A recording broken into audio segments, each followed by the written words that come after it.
reading from 1 Corinthians 13. As for prophecies, they will be brought to an end. As for tongues, they will stop. As for knowledge, it will be brought to an end. We know in part, and we prophesy in part. But when the perfect comes, what is partial will be brought to an end. When I was a child, I used to speak like a child, reason like a child, think like a child. But now that I have become a man, I put an end to childish things. Now we see a reflection in a mirror, then we will see face to face. Now I know partially, but then I will know completely in the same way that I have been completely known. Now faith, hope, and love remain. These three things, and the greatest of these is love.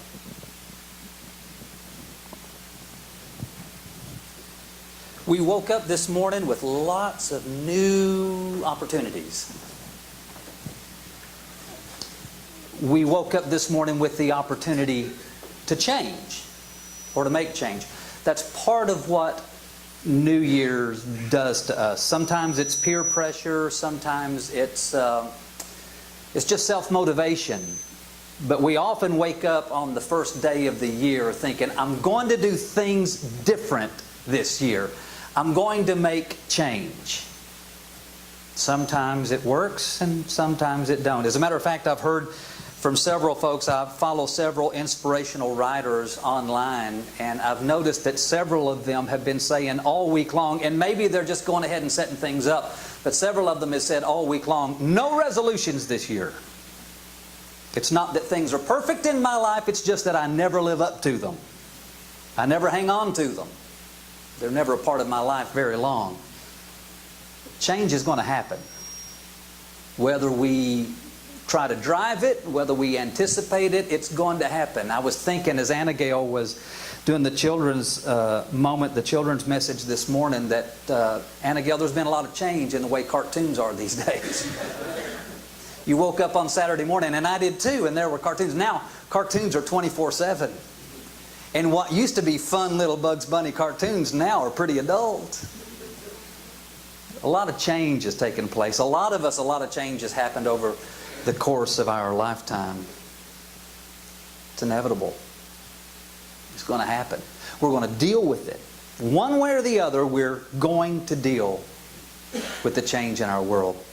There's a story about a preacher who used to visit an old, wise violin player for wisdom and counsel. On one especially long day, the preacher decided to drop in to see his old friend for a few words of encouragement. It's been a difficult day. It's been a hard week, my friend. What's the good news for today? The old violinist put down his instrument, walked over to a tuning fork that was hanging on the wall, and he struck it with a sharp blow. As the sound resonated across the room, the violinist said, "That, my friend, is the good news for today. That is the musical note A. It's been an A all day today. It was an A all day yesterday. It was an A last week and last year, and it's been an A for hundreds of years, and it'll be an A thousands of years from now."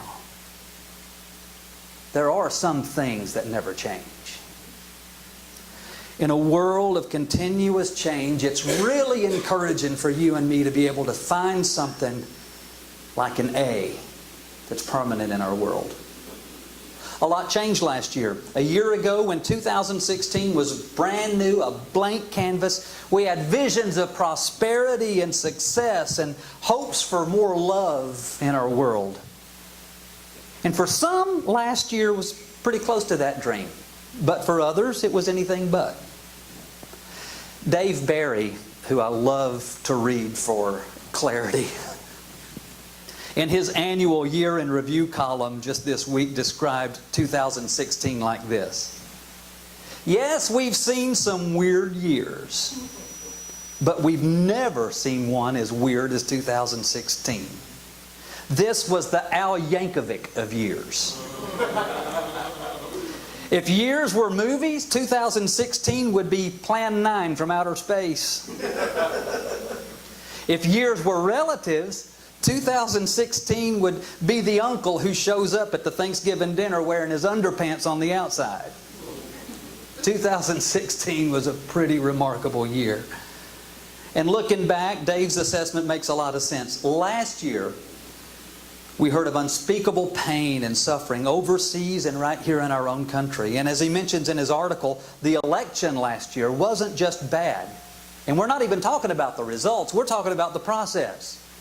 It was the worst election that many of us have ever seen. Before the year was over, we had to confess that American race relations had reached their lowest point in decades. We learned that the Russians were involved in our election process. And for a good part of the year, the economy struggled.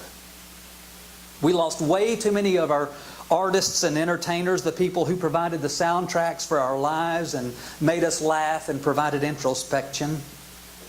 And in a really weird twist, the thing that haunted so many communities around the country were clowns. And as Dave says, if that wasn't enough to endure in a shocking development that caused us to question our most fundamental values, Angelina and Brad broke up. And they're both pretty attractive. Those and a lot of other things affected our big world. But then there was the change closer to home. Some of you began the year as in love as you've ever been. You couldn't imagine a time when that significant other wouldn't be by your side. But then circumstances and stresses, emotions, confidence shifting, and all of the things that you were sure would never ever end did. Others began the year living solo. But today you enjoy the company of that significant other. Some felt good about their lot in life. They felt secure in their job, their career path, and their future. But then the phone rang. The pink slip came. The company downsized. And things got really tight.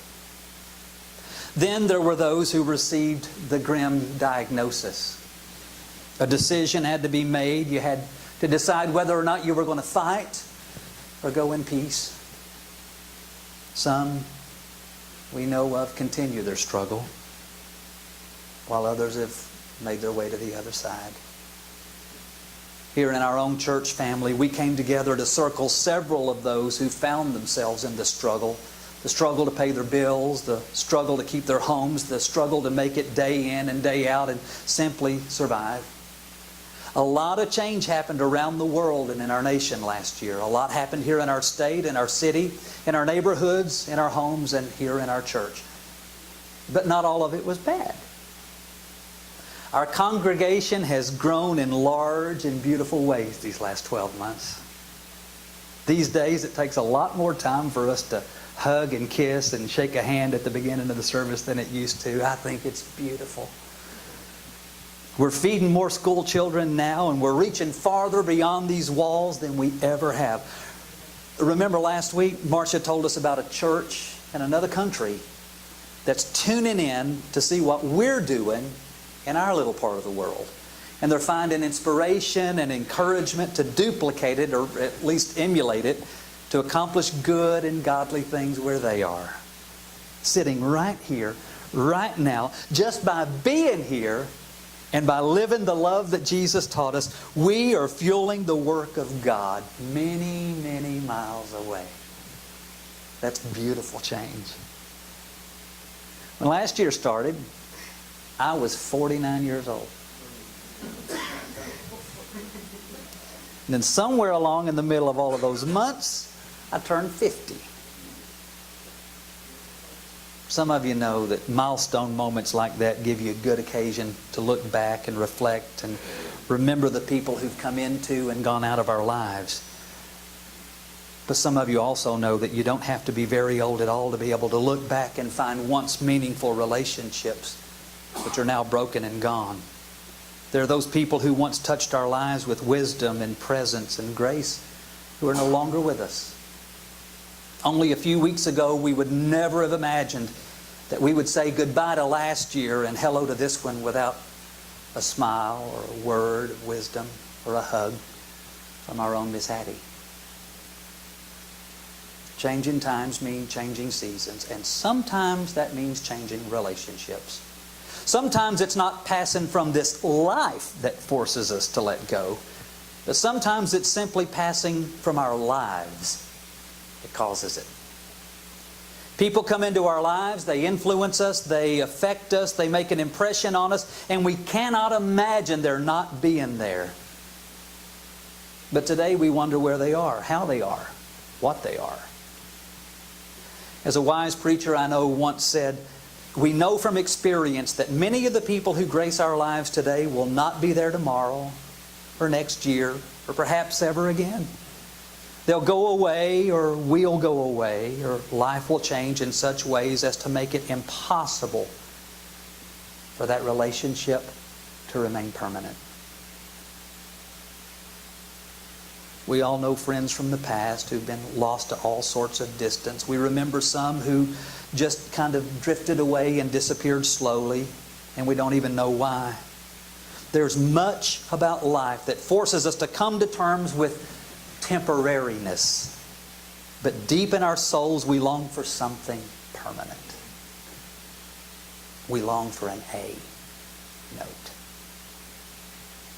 What can we count on for stability in a world where nothing seems to stay the same? Everybody and everything keeps changing, and we keep changing. I've changed. My thinking has changed. My theology has changed. To me, those things are good. But the truth is that there is nothing permanent in this world except the intangible. Everything you can see or touch is subject to that maddening law of change. But in the 13th chapter of 1 Corinthians that Daniel read to us this morning, Paul gives that list of things that will ultimately disappear. And some of them are really important, especially to the church. But then he goes on to talk about the things that will definitely disappear with this sentence. And now faith, hope, and love abide. These three. And the greatest of these is love. Love, God's love, is our A. It's that thing that was there yesterday and the week before and the years before and will be there years from now. God's love is that thing that does not change. If anyone ever asks you, can you think of anything that doesn't change? You can say, yes, two things come to mind. An A, and all the other notes on the scale, of course, and God's love. The truth is that in faith, hope, and love, only one of them really is permanent and unchangeable. Because we all know and understand in the Christian faith and in others that one of these days our faith becomes reality. There will come a time in our existence where we no longer have to simply believe that it's so. We'll know that it's so. Our faith becomes our reality. Our faith changes to reality. And there will be a time when our hope will be realized. And there will never be a need for hope. But the one thing that always has been, always will be, is love. Faith, hope, love. These are the three things that abide when everything else, for whatever reason, has gradually vanished, has drifted away, or is suddenly gone. Whether it was a diagnosis or a tragedy, or whether it was a promotion, whether it was a good thing or whether it was a bad thing. When everything else has vanished and gone, faith, hope, love abide, and the greatest of those things is love. So, this morning, in a world that changes. Now, if you're like me, I got up this morning and I started a new devotional book, and I said to myself, I'm not going to do what I did yesterday and turn on the television and see all the bad news before I get a chance to look at the good news. That's what I did today, and that's what I plan to do tomorrow. I don't know if I will or not. But that's my intention, to make that change. This is the opportunity, and it's kind of like that triple whammer thing this year. We get the first of the year, and we get the first of the week, and of course it's the first of the month. And it's, if you're that OCD person like me, it's kind of like, okay, this is a good time to start things.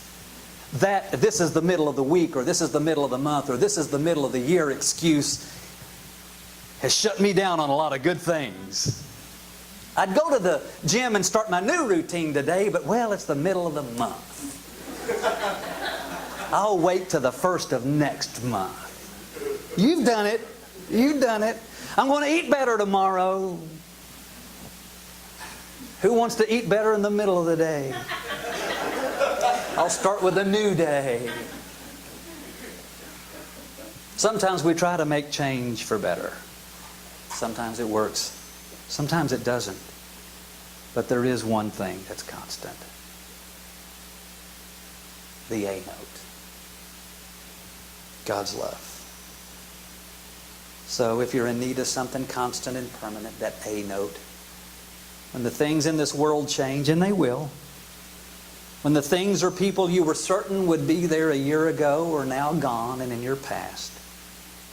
When you're in need of something constant and permanent in your life, know that you can find that something in the assurances and the promises, but especially the love of a God that remains the same in the midst of a world of change.